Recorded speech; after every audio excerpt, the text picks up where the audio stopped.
যেই ক্যাটাগরিতে আপনি জব করতে চান সেটাতে ক্লিক করবেন। ওই ক্যাটাগরির সমস্ত জব চলে আসবে।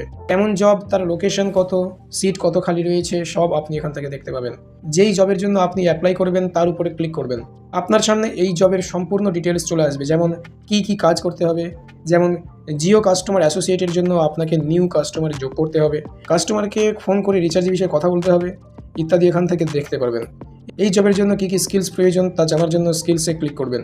যেমন এই কাজের জন্য পড়া ও লেখার বেসিক নলেজ প্রয়োজন, স্মার্টফোন ব্যবহার করা জানতে হবে, লোকাল ভাষা জানতে হবে, কাস্টমার হ্যান্ডেল করা ও সেল করার স্কিল থাকতে হবে ইত্যাদি আপনি দেখে নিতে পারবেন। এডুকেশন রিকোয়ারমেন্ট জানতে পারবেন, যেমন এই কাজের জন্য ক্লাস 10th বা 12 রিকোয়ার্ড, আপনার কতটা এক্সপিরিয়েন্স প্রয়োজন সেটা এখান থেকে দেখে নিতে পারবেন। যেমন এই কাজের জন্য ফ্রেশাররাও অ্যাপ্লাই করতে পারবে।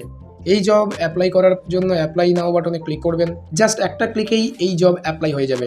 তার কারণ হলো আমরা আগে থেকে প্রোফাইল তৈরি করে রেখেছিলাম। যদি প্রোফাইল বিল্ড না করেন তাহলে এই জব অ্যাপ্লাই করতে পারবেন না।